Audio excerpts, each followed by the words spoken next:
Alright, we're going to talk about the voice recognition software built into WordToob. To turn it on, you just touch that little microphone, and the microphone, and it just takes a little bit, you'll see the little green bars, it turns blue, and the green bars come on, and now you have voice recognition software working. Now this is a tough thing to do in a software like this, because if you make it too sensitive, then any approximation of the word is going to activate it.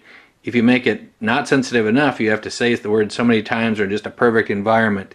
So we tried very hard to make it where it would work in most environments.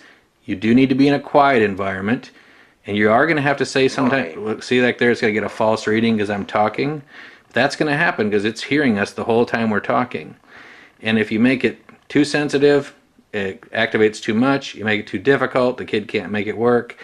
There's a couple little tricks. The more pictures on the screen, the more clear or clearly articulating, or you're going to have to make the sound more precise. Less pictures should allow you to be a little less accurate. So if you have a kid who's just beginning, you might start with 6 pictures like this, and if you get more advanced user, you may have more of them showing. Remember, you can hide and show pictures. So you could be in here, and you could say edit, and you could say hide all except for daddy. We're going to make, there's a couple more ways to do that, but you could go in here and say show, and just daddy be working. Now with the voice recognition software working, it's going to take a lot less accuracy. Daddy. Daddy. Now I'll try a couple more sounds just a little close. Dada. Daddy. Now notice that I have to speak though when the microphone's listening.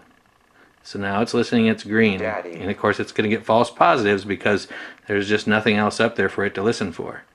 Dada. Daddy. Which might be good for the very beginning user. Da.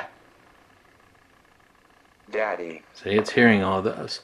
Now if I add more pictures, so if I go in here and edit and say show all, and now it's got more things to try to figure out which one I might be saying, you're going to see it's not going to be as effective.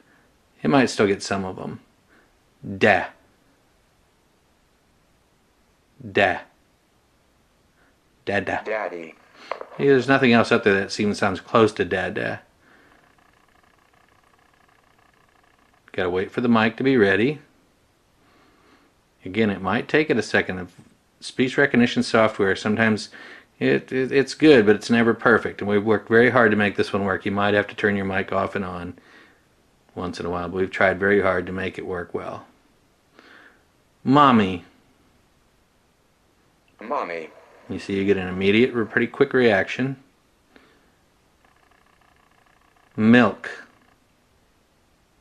Milk. And you see it's pretty accurate, but yet I have to be pretty good now. I'll try saying milk again, not so perfect. Mick. Mick. Milk. See, because it thinks it hears it. And you know, for some kids, it's all right to give them approximations.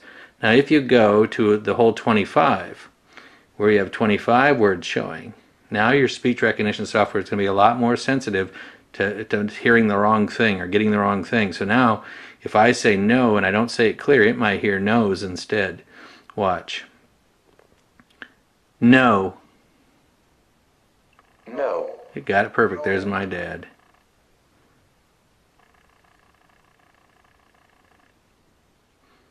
Now remember, you have to wait for the microphone to be listening. So you can't just start yelling at it. That's going to be the hardest things for kids. They're just going to want to yell at it, yell at it, yell at it. And sometimes you have to turn the mic off and on. And sometimes sometimes the mic's not listening. You can see those bars going way out. That means it's hearing all sorts of background noise or me talking. So this won't work well in a really loud room or a gymnasium or maybe even a speech therapy room that's got too much background noise or music playing or an air conditioner. The iPad does not have a noise reduction mic in it. That's why it's hearing me talk in the background. All right, let's try another one. Cat. Cat.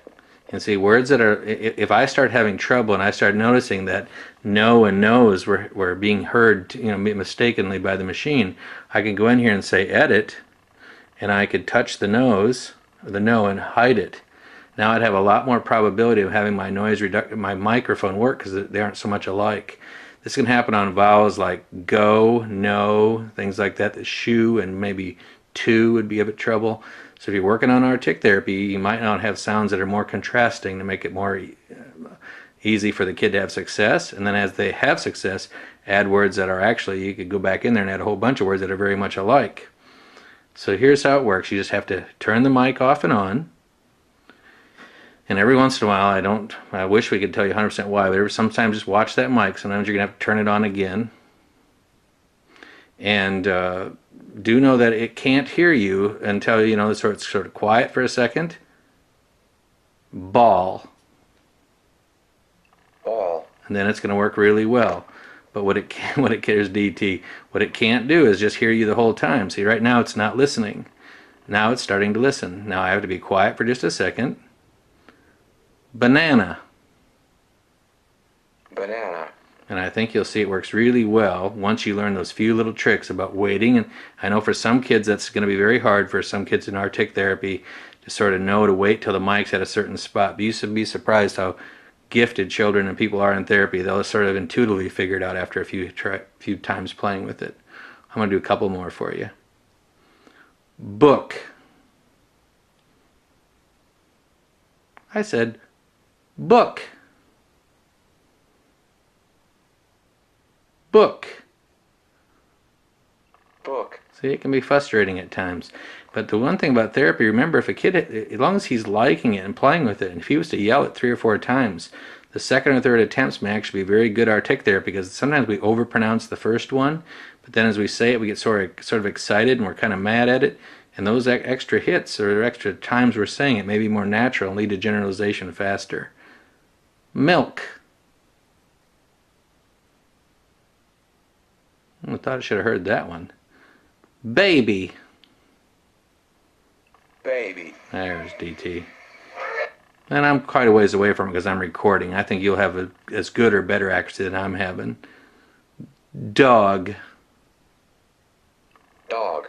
There you go. Anyway, I think it's about 8, 9 out of 10 times it gets it right. And every once in a while it is going to frustrate you and give you a false positive or false negative. I don't want you to make you think it's just perfect. It's not, but if we did make it too good, you get too many activations too easily. If we made it too hard, you'd be yelling at it the whole time. We worked very hard to give you something that would be rewarding the student, yet give you the ability to give them that early approximations to make work again. So again, I could go in here and I could say hide all except for the word I want to work on. And now he's going to have to be a lot less accurate than he did when I had all 25 showing. Cook. Cookie. Yeah, there's my one. You see me in it. Now watch again. Cook. Cookie. And now he starts getting a little better, and you say, okay, Jimmy, now do it with all of them showing.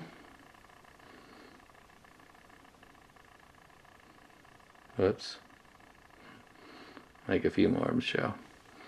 All right, that's how it works.